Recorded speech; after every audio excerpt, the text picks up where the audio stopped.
Elle a publié « Quand tu réalises que tu sors avec quelqu'un de moins bien que toi » avec une photo de nous ensemble. J'ai aimé la publication et j'ai commenté « Tu es libre de viser plus haut maintenant ». Puis je l'ai identifié dans ma publication « Célibataire et prêt à passer au niveau supérieur ». Ses abonnés ont vu les deux publications. Son téléphone a commencé à sonner quand son ex a commenté. Moi, un homme de 26 ans, j'ai mis fin à une relation de 14 mois via des commentaires Instagram il y a environ 6 heures, et je suis encore en train de digérer ce qui s'est passé. Mes mains sont étrangement stables, considérant que je viens de voir toute ma vie amoureuse imploser en temps réel sur les réseaux sociaux. Laissez-moi vous expliquer le contexte. Je sortais avec mon ex-petite amie depuis janvier dernier. Nous nous sommes rencontrés par des amis communs à une fête du Super Bowl. Elle est conventionnellement attirante, comme vraiment jolie, travaille dans le marketing, a environ 12 000 abonnés sur Instagram, ce qu'elle prend très au sérieux. Moi, je suis dans la moyenne. Je travaille dans le support informatique pour une entreprise de soins de santé. Je gagne bien ma vie, environ 72 000 €, mais je ne suis pas du genre à l'étaler. Je conduis une Honda Civic. Je porte des jeans et des t-shirts de groupe de musique. Je ne suis pas laid, mais je ne fais pas non plus tourner les têtes. Dès le début, il y a eu de petites remarques. Rien de grave au début. Elle plaisantait sur le fait que j'avais besoin d'une mise à niveau de mon style ou suggérait que je devrais travailler sur ma marque personnelle. Elle prenait des photos de nous, mais ne publiait que celles où elle était magnifique, même si je clignais des yeux ou avais une expression étrange. De petites choses. Je n'y ai pas prêté attention parce que, honnêtement, elle me plaisait et je me disais que les couples se taquinent. Avec le temps, les commentaires sont devenus plus acerbes. Elle a commencé à faire des blagues sur mon travail. Le support informatique, c'est comme être un babysitter professionnel pour ordinateur. Ma voiture, je ne peux pas croire que tu conduises encore cette chose. Mon appartement, c'est confortable, je suppose, d'une manière un peu étudiante. Ses amis riaient. Je riais aussi, parce que qu'est-ce que vous pouvez faire d'autre? Il y a 3 mois, elle m'a demandé si je serais ouvert à l'idée de prendre un entraîneur personnel parce qu'elle voulait que nous soyons sur la même longueur d'onde pour un événement professionnel auquel elle assistait. J'ai dit que j'y réfléchirais. Elle est devenue silencieuse et a dit « Je veux juste qu'on soit beaux ensemble ». Ça m'a blessé, mais j'ai laissé passer. Il y a 2 semaines, nous sommes allés à la fête d'été de son entreprise. Je portais un pantalon kaki et une belle chemise boutonnée. Je pensais avoir l'air bien. Elle a passé la plupart de la soirée à me présenter vaguement comme mon amie à ses collègues. Quand je lui en ai parlé plus tard, elle a dit que j'étais trop sensible et qu'elle ne voulait pas définir les choses dans un cadre professionnel. Nous sortions ensemble depuis plus d'1 an. Nous avions rencontré nos parents respectifs. Mais bien sûr, amis. Ce qui nous amène à aujourd'hui. Je parcourais Instagram cet après-midi quand je l'ai vue. Une photo de nous du week-end dernier, à la fête d'anniversaire d'un ami. C'était en fait une belle photo. Nous sourions tous les deux, nous avions l'air heureux. La légende disait, quand tu réalises que tu sors avec quelqu'un de moins bien que toi. Graphique en baisse. Moment d'honnêteté c'est nul de visère plus bas. J'ai fixé la photo pendant probablement 3 minutes complètes. Les commentaires affluaient déjà. Ses amis postaient des émojis qui pleurent de rire. Une a dit, ma belle, tu es trop jolie pour ça. Une autre a écrit, tu mérites quelqu'un qui est à ton niveau. Quelques personnes que je ne connaissais pas laissaient des commentaires de soutien sur le fait qu'elle devrait connaître sa valeur. Elle m'avait publiquement humilié.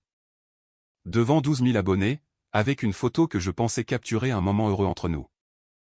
J'aurais pu lui envoyer un message, l'appeler, aller à son appartement et régler ça en privé. Mais voilà, elle a choisi de rendre cela public. Elle a choisi d'annoncer au monde que je n'étais pas assez bien pour elle. Elle ne m'a pas accordé la courtoisie d'une conversation privée, alors pourquoi devrais-je lui en accorder une? J'ai aimé la publication. Puis j'ai commenté, tu es libre de viser plus haut maintenant. Graphique en hausse. Bonne chance. J'ai regardé les notifications de réponses commencer immédiatement. Ses abonnés étaient confus. Certains riaient. Quelques-uns m'ont envoyé des demandes de messages directs que j'ai ignorés. Sa meilleure amie a commenté, « Attends, quoi ?» avec un tas de points d'interrogation. Puis j'ai fait ma propre publication. Une photo de moi seul, du mois dernier.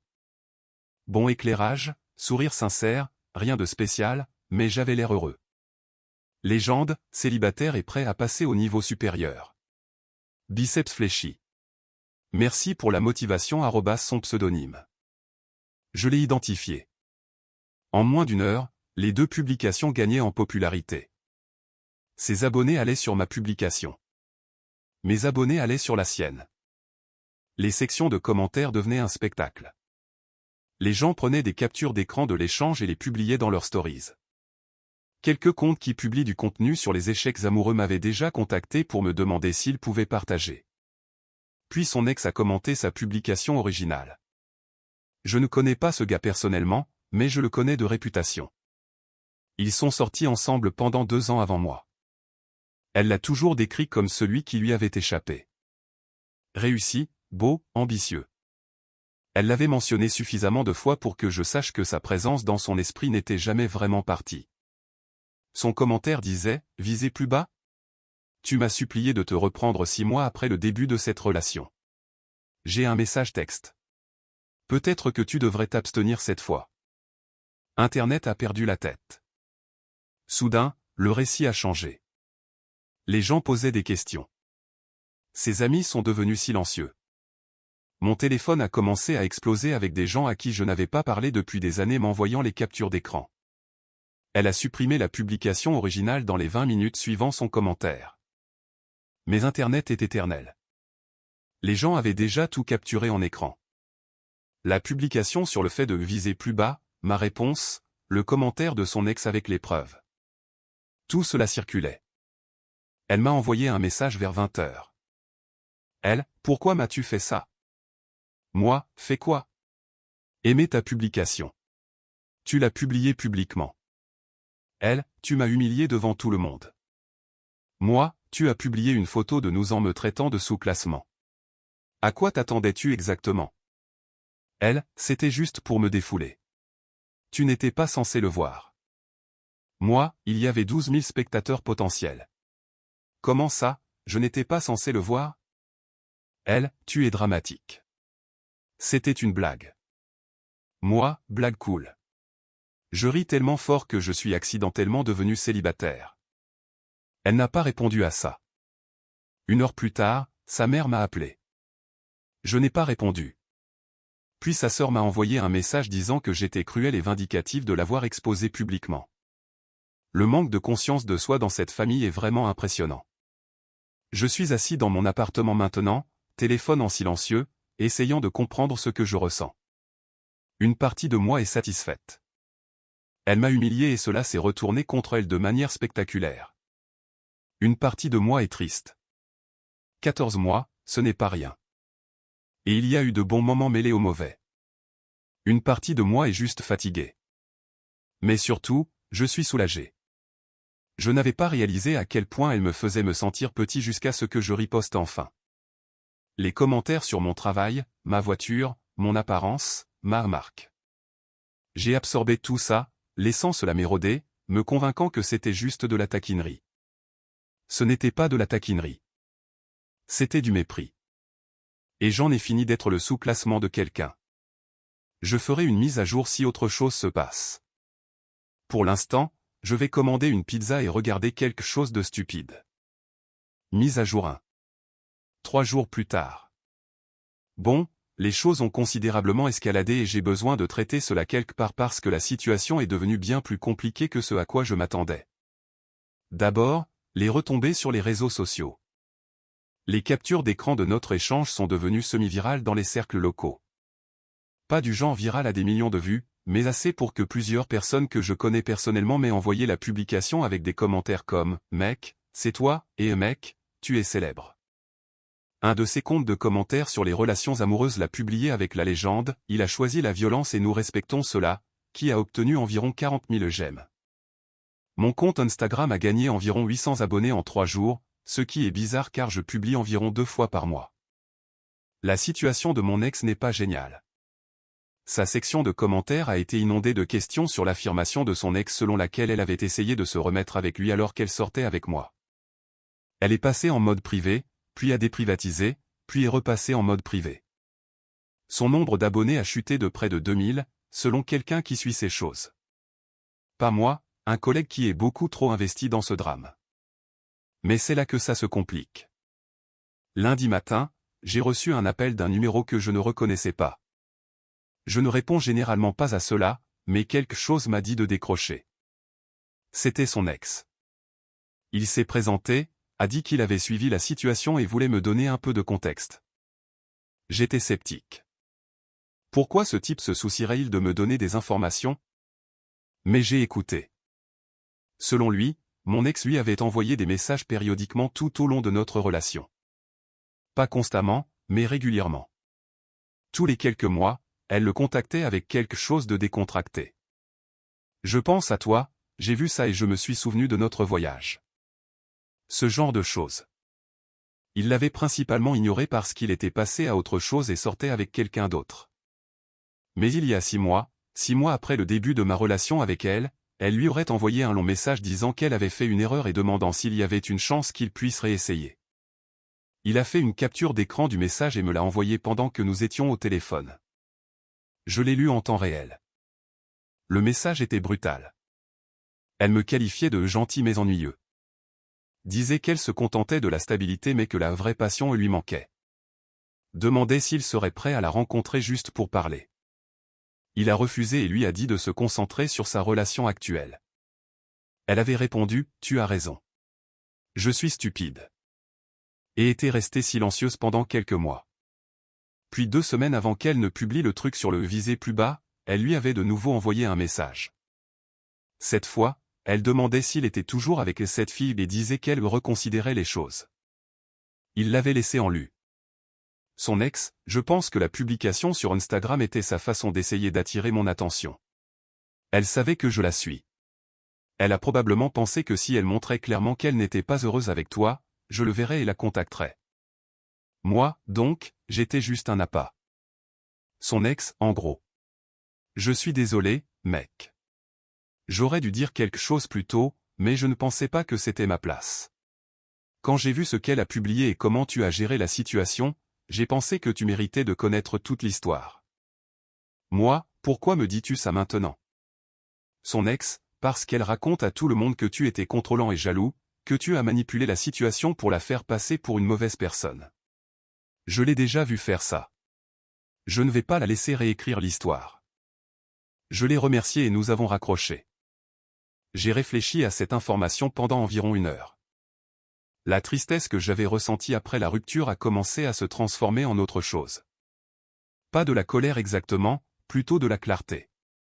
Elle ne m'avait pas seulement manqué de respect de manière désinvolte avec cette publication. Elle avait activement essayé de me quitter pour quelqu'un d'autre pendant la majeure partie de notre relation. Je n'ai jamais été son choix. J'étais son substitut. Cet après-midi-là, j'ai reçu un message de sa mère. Sa mère, ma fille est dévastée.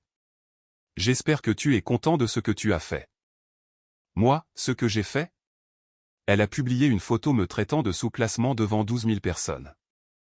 Sa mère, elle se défoulait. Les jeunes se défoulent sur les réseaux sociaux. Tu n'avais pas à l'humilier en retour. Moi, avec respect, je ne l'ai pas humilié. J'ai répondu à une humiliation publique. Il y a une différence. Sa mère, elle pleure constamment. Elle peut à peine manger. Cela affecte son travail. Moi, je suis désolé qu'elle souffre, mais ce n'est plus ma responsabilité. Elle a mis fin à notre relation avec cette publication. Je suis juste en train de gérer les conséquences, tout comme elle. Sa mère, tu es froid. J'ai toujours su que tu n'étais pas fait pour elle. Moi, je pense que nous pouvons enfin être d'accord sur quelque chose. Elle n'a pas répondu après ça. Mardi, j'ai reçu un message direct d'une des collègues de mon ex, quelqu'un que j'avais rencontré une fois à cette fête d'entreprise où elle m'avait présenté comme son amie. Le message était inattendu. Sa collègue, salut, je ne sais pas si tu te souviens de moi, mais je voulais te contacter. J'ai vu ce qui s'est passé en ligne, et je pense que tu devrais savoir quelque chose. Elle raconte à tout le monde au travail que tu étais émotionnellement abusif et que c'est pour ça qu'elle a publié ce qu'elle a fait, comme un appel à l'aide. Je ne te connais pas bien, mais tu semblais gentil quand nous nous sommes rencontrés et ce qu'elle dit ne correspond pas à ce que j'ai observé. Je voulais juste que tu saches quel récit elle propage. Moi, merci de me le faire savoir. J'apprécie. Sa collègue, pour ce que ça vaut, beaucoup d'entre nous ne la croient pas. La publication ne ressemblait pas à un appel à l'aide. Elle ressemblait à quelqu'un qui est méchant avec son partenaire pour le buzz. J'ai sauvegardé ce message. La documentation est importante. Mercredi, elle m'a enfin envoyé un message elle-même. Premier contact direct depuis la nuit où tout s'est passé. Elle, pouvons-nous parler en personne? Je pense que nous nous devons une vraie conversation. J'y ai réfléchi longtemps. Une partie de moi voulait juste l'ignorer, rester en paix. Mais une autre partie de moi voulait une conclusion, voulait entendre ce qu'elle avait à dire, même si ce n'était que plus de déviation. Moi, je te rejoindrai pour un café. Lieu public.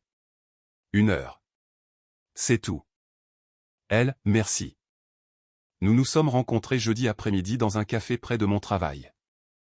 Elle était déjà là quand je suis arrivé, l'air de ne pas avoir beaucoup dormi. Bien. Moi non plus.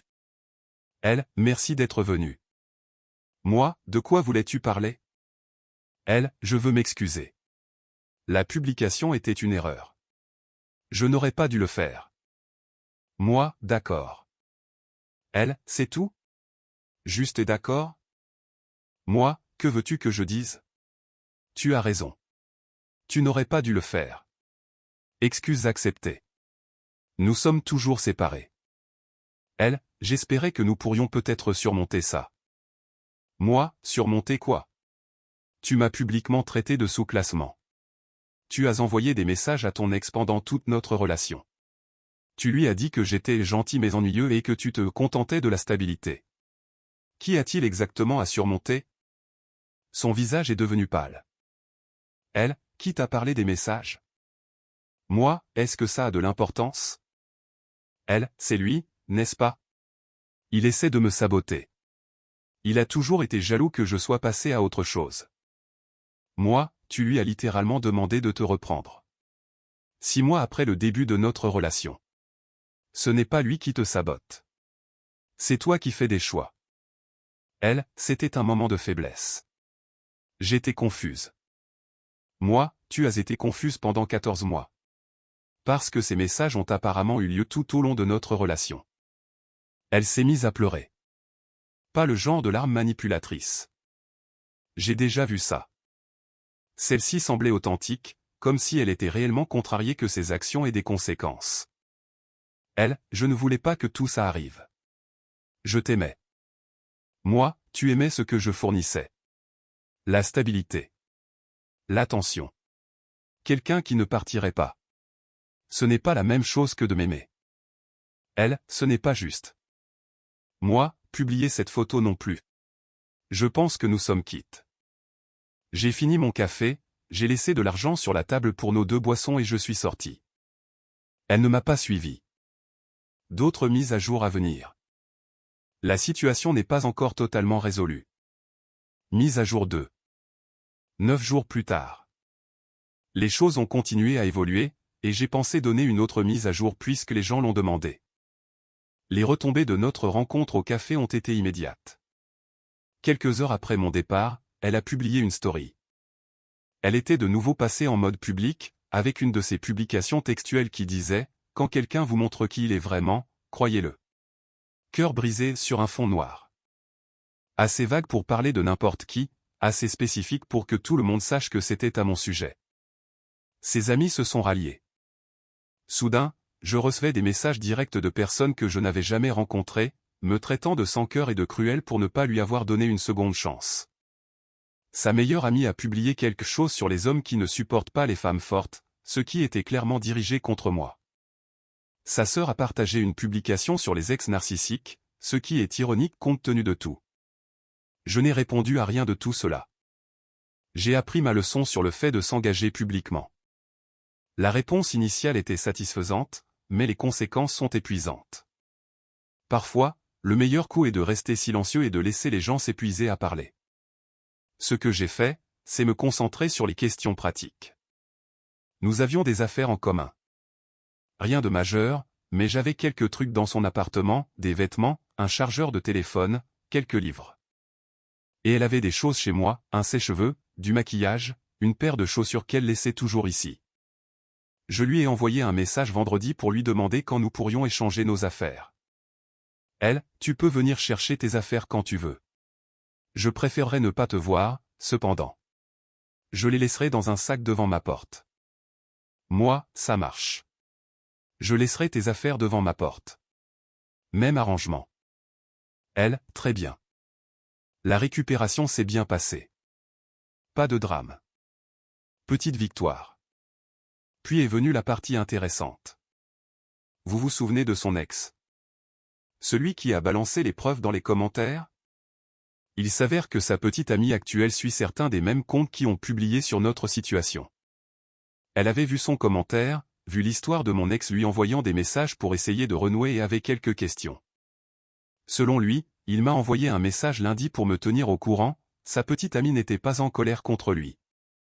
Elle était au courant des messages de mon ex parce qu'il les lui avait montrés quand ils étaient arrivés. Ce qui la contrariait, c'était qu'il se soit inséré dans un drame public au lieu de simplement l'ignorer. Ils se sont disputés sur les limites et le fait de ne pas se mêler des affaires des autres. Son ex, assez juste. Honnêtement, je n'aurais pas dû commenter publiquement. J'aurais dû t'envoyer les informations directement. Moi, j'apprécie que tu aies dit quelque chose. La plupart des gens seraient restés en dehors de ça. Son ex, ouais, eh bien, je l'ai déjà vu faire ça à des gens. Jouer la victime alors que c'est elle qui cause les dégâts. Ça devient lassant. Moi, a-t-elle essayé de te contacter depuis tout ça? Son ex, 3 fois. Je l'ai bloqué partout maintenant. Ma copine a fait de ça une condition pour que nous allions de l'avant. Et honnêtement, elle a raison. Donc, mon ex a également perdu l'accès à son plan de secours. Non pas à cause de quelque chose que j'ai fait, mais simplement parce qu'elle a finalement poussé le bouchon trop loin et que les gens en ont eu marre. Mardi, quelque chose d'inattendu s'est produit. La collègue de mon ex, celle qui m'avait prévenu du récit de l'abus émotionnel, m'a recontacté. Sa collègue, mise à jour sur la situation au travail. Les RH se sont impliqués. Moi, quoi? Pourquoi? Sa collègue, quelqu'un a signalé qu'elle utilisait le temps de l'entreprise pour gérer sa crise de marque personnelle. Ces mots, apparemment. Elle est constamment sur son téléphone, manque des réunions, pleure dans les toilettes. Un manager lui a demandé ce qui se passait et elle s'est effondrée et a commencé à parler de son ex abusif et de la façon dont elle était harcelée en ligne. Ils ont demandé des détails. Elle leur a montré les publications. Moi et sa collègue, ils ont tout examiné et lui ont dit en gros que ce qui s'était passé était une affaire personnelle qu'elle avait initiée et que la portée sur le lieu de travail était inappropriée. Elle n'a pas vraiment d'ennui, mais on lui a dit de garder le drame personnel en dehors des heures de travail et qu'il surveillerait sa productivité pour les prochaines semaines. Moi, mince. Sa collègue, ouais, elle est furieuse à ce sujet. Elle n'arrête pas de dire que l'entreprise la blâme en tant que victime, mais c'est elle qui a littéralement commencé avec une publication. Tout le monde peut le voir. J'ai ressenti une petite pointe de sympathie. Perdre sa crédibilité professionnelle est difficile, et je sais à quel point sa carrière est importante pour elle. Mais ensuite, je me suis souvenu des messages à son ex me traitant d'ennuyeux et de la publication me traitant de sous-classement et des 14 mois de petits commentaires érodant mon estime de soi. La sympathie est passée. Mercredi, sa mère a réessayé. Cette fois, elle s'est présentée à mon appartement. Je ne savais pas que c'était elle au début. J'ai juste entendu frapper et j'ai pensé que c'était un colis ou quelque chose. J'ai ouvert la porte et elle était là, l'air d'avoir pleuré. Sa mère, nous devons parler. Moi, je ne pense pas que nous en ayons besoin. Sa mère, s'il te plaît. 5 minutes. De mère à des biens, ancien quasi-gendre. Contre mon meilleur jugement, je l'ai laissée entrer. Elle s'est assise sur mon canapé et a immédiatement commencé. Sa mère, je sais que ma fille n'est pas parfaite. Je sais qu'elle a mal agi avec cette publication, mais tu dois comprendre qu'elle a toujours été peu sûre d'elle. Elle utilise les réseaux sociaux pour se sentir validée. Elle ne voulait pas te blesser.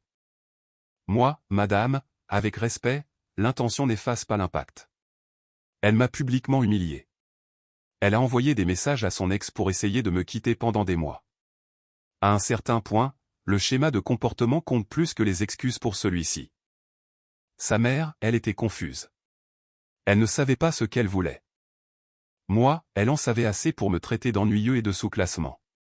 C'est assez clair. Sa mère, tu vas vraiment mettre fin à tout ça pour une seule erreur? Moi, ce n'était pas une seule erreur. C'était 14 mois de petits manques de respect que j'ai ignorés parce que je tenais à elle. La publication a juste été le moment où j'ai finalement arrêté de les ignorer. Sa mère est restée assise un moment, l'air abattu. J'ai presque eu pitié d'elle. Presque. Sa mère, elle parle de retourner vivre à la maison. Elle dit qu'elle ne peut plus affronter personne ici. Moi, c'est son choix. Je ne l'empêche de rien faire. Je ne serai simplement plus la personne sur qui elle peut se reposer. Sa mère, tu es froid. Moi, je me protège. Pour la première fois depuis longtemps. Elle est partie après ça. Pas de sortie dramatique. Juste une femme triste réalisant que les choix de sa fille avaient des conséquences qu'elle ne pouvait pas réparer. Mise à jour 3. Finale. 12 jours plus tard. Dernière mise à jour. Les choses se sont installées dans quelque chose qui ressemble à une conclusion, et je suis prêt à passer à autre chose. La semaine après la visite de sa mère a été calme. Mon ex est repassé en mode privé sur tous ses réseaux sociaux, et y est resté. Ses amis ont cessé de publier des choses vagues à mon sujet. Les comptes de commentaires sur les relations amoureuses sont passés à de nouveaux drames. Les 15 minutes d'attention sur Internet se sont estompées comme elles le font toujours. J'ai entendu par des amis communs qu'elle avait fini par retourner dans sa ville natale à environ 3 heures de route. Elle a donné sa démission à son travail. Apparemment, la combinaison de la situation avec les RH et des retombées sociales a rendu son maintien intenable. Elle a dit aux gens qu'elle prenait du temps pour se concentrer sur elle-même et avait besoin d'un nouveau départ. Je ne sais pas si c'est une croissance authentique ou juste de la gestion de réputation. Cela n'a probablement pas d'importance de toute façon. Son parcours n'est plus mon affaire. Il y a eu quelques dernières interactions qui méritent d'être mentionnées. Il y a environ une semaine, j'ai reçu un message de sa sœur, celle qui m'avait traité de cruel et de vindicatif plus tôt. Sa sœur, je te dois des excuses. Je ne savais pas pour les messages à son ex ou toute l'histoire. J'ai juste cru ce qu'elle m'a dit. Ce n'était pas juste pour toi. Moi, j'apprécie que tu dises ça. Sa sœur, pour ce que ça vaut, je pense qu'elle commence enfin à faire face à certaines choses sur elle-même. Que cela mène à un vrai changement, je ne sais pas. Mais le déménagement pourrait être bon pour elle. Moi, je l'espère. Sincèrement, je ne lui souhaite aucun mal. Je ne pouvais juste plus être la personne avec qui elle se contentait d'être. Sa sœur, je comprends. Prends soin de toi. Cette conversation a signifié plus que ce à quoi je m'attendais. Il est facile de se sentir comme le méchant quand toute la famille de quelqu'un est contre vous. Le fait que l'un d'eux reconnaisse toute l'histoire a aidé. Quelques jours plus tard, j'ai reçu un dernier message de mon ex elle-même. Il est arrivé vers 2 heures du matin, ce qui en dit long sur son état d'esprit. Elle, je sais que tu ne veux probablement plus avoir de mes nouvelles, mais je devais dire ça avant de partir. Je suis désolé. Pas le genre de désolé qui attend le pardon ou la réconciliation. Juste désolé. Tu ne méritais pas ce que j'ai fait. Tu as toujours été bon avec moi et j'ai pris ça pour acquis parce que j'étais trop occupé à courir après quelque chose que je pensais vouloir. Je ne m'attends pas à ce que tu répondes. J'avais juste besoin que tu saches que je le vois maintenant, même si c'est trop tard. Je l'ai lu 3 fois. Une partie de moi voulait répondre, reconnaître les excuses, offrir une sorte de conclusion. Mais je lui avais déjà donné une conclusion au café. Ce message était pour elle, pas pour moi. Elle avait besoin de le dire. Je n'avais pas besoin de le recevoir. Je n'ai pas répondu. Je l'ai laissé avec les mots qu'elle avait enfin trouvés. Les questions pratiques sont toutes réglées maintenant. Les comptes de streaming partagés ont été séparés. Les quelques photos de nous sur mon téléphone ont été archivées, pas supprimées. Je ne prétends pas que 14 mois n'ont pas eu lieu. Je ne les garde simplement plus dans ma pellicule principale. Les amis que nous avions en commun se sont naturellement répartis en camps, et j'ai accepté que certaines personnes que je pensais être des amis communs n'étaient en réalité que ces amis qui me toléraient. Ma vie est plus calme maintenant. L'appartement semble différent sans ses affaires éparpillées, sans l'attente de sa présence les week-ends. Certains soirs, ce calme est paisible. D'autres soirs, il semble vide. Les deux sont probablement normaux. Quelques leçons que j'ai apprises de tout ça. 1. Faites attention aux petits commentaires. Les blagues sur ma voiture, mon travail, mon apparence, ma marque, ce n'étaient pas des blagues. C'étaient ces vraies pensées emballées dans de l'humour pour que je ne puisse pas m'y opposer sans paraître sensible. J'aurais dû les aborder directement au lieu de rire avec elles. Le ressentiment qui s'accumule en avalant de petits manques de respect est un poison. 2. Les réseaux sociaux sont une fenêtre sur les valeurs de quelqu'un. La façon dont elle soignait son image, la façon dont elle recherchait la validation d'inconnus, la façon dont elle était prête à m'humilier pour de l'engagement, tout cela était visible avant la grande publication. Je ne voulais tout simplement pas le voir. 3. Répondre publiquement a été satisfaisant sur le moment, mais compliqué dans les conséquences. Je ne le regrette pas. Elle a rendu les choses publiques en premier, et lui rendre l'appareil m'a semblé juste. Mais les semaines de retombées, l'attention, les inconnus avec des opinions, cette partie était épuisante. Si c'était à refaire, j'aurais peut-être simplement tourné la page en silence. Ou peut-être pas. Difficile à dire. 4. La conclusion est quelque chose que l'on se donne à soi-même. Ces dernières excuses n'ont rien guéri. La visite de sa mère n'a rien expliqué. La reconnaissance de sa sœur n'a rien justifié. La seule chose qui a vraiment aidé, c'est de décider que j'en avais fini de porter ce fardeau. Au moment où j'ai choisi de ne plus être défini par ce qu'elle a fait, j'ai commencé à avancer. 5. On peut aimer quelqu'un et quand même reconnaître qu'il n'était pas bon pour nous. Je l'ai aimé. Des parties de notre relation étaient vraiment bonnes. Mais l'amour ne suffit pas quand le respect manque. Je préfère être seul que d'être le plan de secours de quelqu'un, la stabilité de quelqu'un pendant qu'il rêve de passion avec quelqu'un d'autre. Je ne sors avec personne pour l'instant. Pas prêt. La confiance mettra du temps à se reconstruire. Mais je ne suis pas non plus fermé à l'idée. Juste prudent. Plus prudent qu'avant. Mon Instagram est redevenu ennuyeux. La photo de nourriture occasionnelle, un coucher de soleil, le chien de mon pote. Les 800 nouveaux abonnés se sont pour la plupart désabonnés car je n'ai pas fourni plus de drame. C'est bien. Je n'essayais pas de me construire un public. Son ex m'a envoyé un dernier message il y a environ une semaine. Il a dit que lui et sa copine allaient mieux, que la conversation sur les limites avait en fait renforcé leur relation. Il m'a remercié d'avoir été compréhensif quant à son implication et a dit que si j'avais besoin de quoi que ce soit, je pouvais le contacter. Bizarre de finir en bons termes avec le gars pour qui mon ex essayait de me quitter. Mais la vie est parfois bizarre.